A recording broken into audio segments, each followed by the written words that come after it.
Now, based on the last couple of videos, I can tell from the comments that a lot of you are trying to pick between choosing the Char-Griller Gravity 980 and the Gravity options from Masterbuilt. Now, at the end of the day, I don't think you can go wrong with either of these choices. I think they're both great grills, especially if you're considering something like a pellet grill, which frankly is far more expensive by comparison and doesn't provide the amount of flexibility. I think that the Gravity options are way better. But for you out there trying to pick between which of the Gravity grills do you want to go with, I'm going to go ahead and step through the 8 reasons why I picked the Char-Griller Gravity 980. But once again, I don't think the Masterbuilt options are bad by any means. So jumping into it, the first option, the reason that I thought was kind of a, if I'm going to make the investment to spend on the Gravity option from Char-Griller, really boiled down to the quality of the build. And by the quality, I don't mean that Masterbuilt is bad, but I think there's some areas where Char-Griller did a little bit better job. And one of those has to do with the porcelain coatings. So what they've done is not just on the grates themselves do they have porcelain coatings on both the main grilling surface as well as the raised one, which Masterbuilt also has, but also a lot of the interior parts of the grill as well, in the barrel itself, the different flame shields, as well as the manifold. All of these are porcelain coated. So this means that over time, it's going to have less wear and tear. It's going to survive all the grease and the drippings and other things that happen, as well as the high heat. So when you're spending hundreds of dollars on a product, if one company puts a little bit more kind of time and effort into future-proofing it, that seems like it's going to make better use of the investment. So that, I think, is one kind of leg up as far as the Char-Griller option went compared to those from Masterbuilt. Now for number 2 in the list here, and this kind of continues on the theme of just quality of build, I think if you move over to the actual, the Gravity holster there that holds all of the charcoal that you load inside of it, it looks like in the newer line of Masterbuilt that they have actually added a porcelain coated to this channel. But if you look at the option from Char-Griller, you'll notice at the very bottom they do have fire bricks around the surround, which is kind of where the coals would actually sit and be the hottest area. This option is not present. It looks like it's some kind of steel coated option inside of Masterbuilt. From what I've seen from reviews from other people, it seems like theirs are holding up just fine over the course of the last year or so here. So who knows how it will be long term, but in my mind it seemed like for kind of, roughly similar priced items here, if we think about the general scale, that, if one item has, once again, a little bit better kind of, future proofing around that coal area by having the brick coating, that seems like that's going to do a little bit better in the long run. Now for item number 3, sticking to our kind of hopper here for the charcoal loader, the one thing that I think is very nice, not just in terms of kind of cleaning and maintenance and serviceability, is that the Char-Griller Gravity provides the option for that entire hopper to actually lift out independently. So once again, if you needed to get in there to service something, if you just want to, swap out whatever charcoal is remaining or clean it, it's a lot easier with the Char-Griller option just to simply pull up the whole bucket. Whereas with Masterbuilt, that hopper loader is actually fixed in place. There's no way to do that. Not the end of the world, but once again, just for kind of just general ease of use and maintenance and serviceability, it seems like it's certainly a nice option to have there.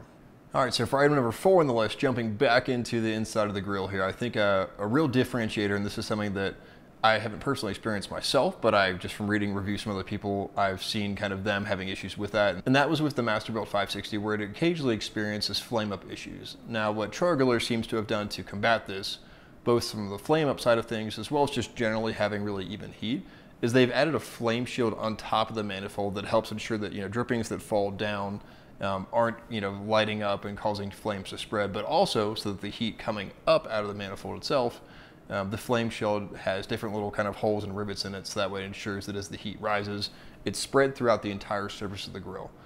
So in terms of not having to deal with the potential flame ups, as well as just what I would expect based on my testing to have really even heating, that seems like once again kind of another added benefit that the Char-Griller brought to market.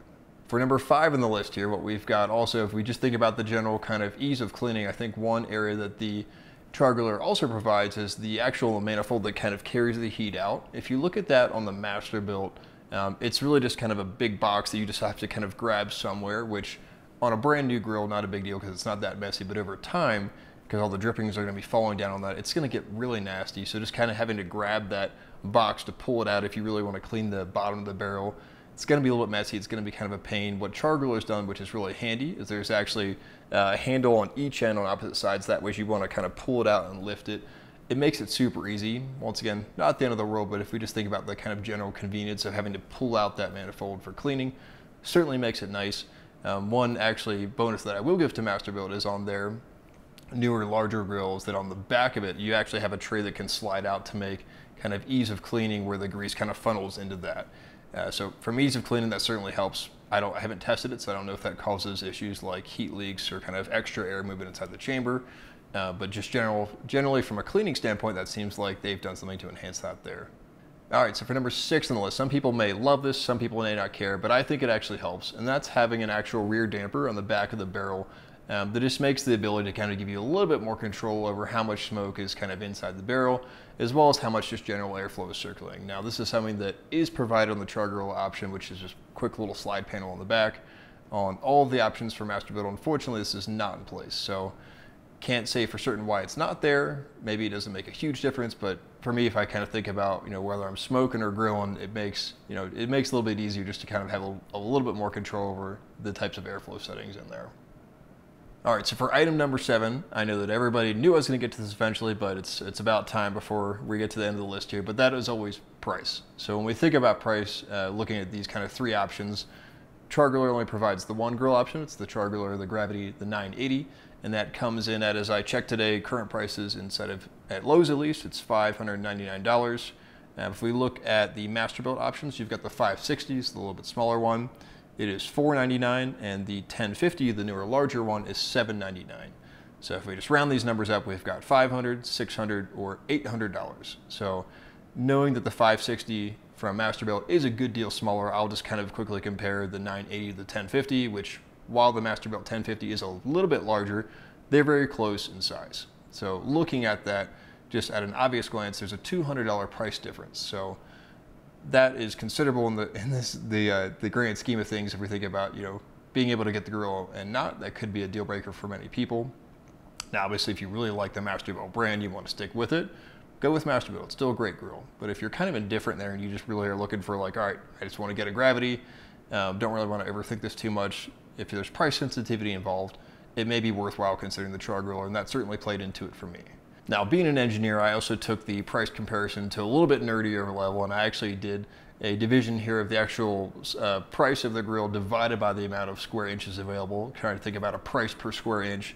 And if we break this down, this should come as no surprise that the Gravity 980 performs better, knowing that it's a big grill at a cheaper price, and it came in at 61 cents per square inch. The next best in that kind of category from the 3 was the Masterbuilt 1050. It was 76 cents per square inch. And last but not least is the Masterbuilt 560 coming in at 89 cents per square inch. So just to kind of ballpark this, if you're trying to think about price per how much area I've got to cook, something for consideration. Now, this also ties into something that I think is related to price, but I decided to break it into its own point because I think it's probably one of the most important considerations of all. Now, when we look at these 2 options, the Char-Griller 980 and the Masterbuilt 1050, very close in size when you look at those kind of square inches of cooking surface. However, if you actually open the lids, there's a huge difference in how those inches are kind of spread across the grill. Now, on the Char-Griller, there's a huge primary open area that a very kind of small warming rack above it. Whereas compared to if you look at the Masterbuilt options, they have still a good size kind of primary cooking area, but a lot of the square inches related to those, the 1050 or the 560, are actually related to the second and third racks above it. Now, I did some quick math. I broke out the tape measure just to kind of get a rough idea. And to give you an idea, the percentage of kind of the primary square cooking space when we look at these different grills, if we look at the Char-Griller option, 68% of its kind of main grilling, or 68% of the grilling area is dedicated to that main grill space, which if you're doing big things like shoulders or maybe a really long brisket or different areas like that, you want to do a couple of them, it just gives you a lot of space to really take advantage of that big area. Now, if we look at the options from Masterbuilt on the 560, it has 59% of the total cooking areas dedicated to that kind of main primary cooking area. But on the Masterbuilt 1050, only 44% of your kind of total cooking space is in the primary area.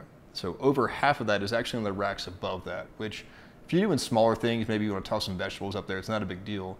But you're not putting any big piece of meat up there. It's not going to fit, and frankly, it's just not going to get the amount of kind of char and other things that you're really looking for that you want down on that main primary grate that's closer to the heat source there. So, if you're looking to kind of do those bigger cooks where you want to take advantage of mostly that primary cooking space, I think that if we kind of break this down, this makes a huge difference in terms of what is the kind of the primary usable area versus just what's the total space. So not to say that these upper areas are unusable by any means on any of the grills, just something to take into consideration when you're kind of saying, okay, what kind of cooking am I going to be doing? And then kind of look at which grill might better suit you.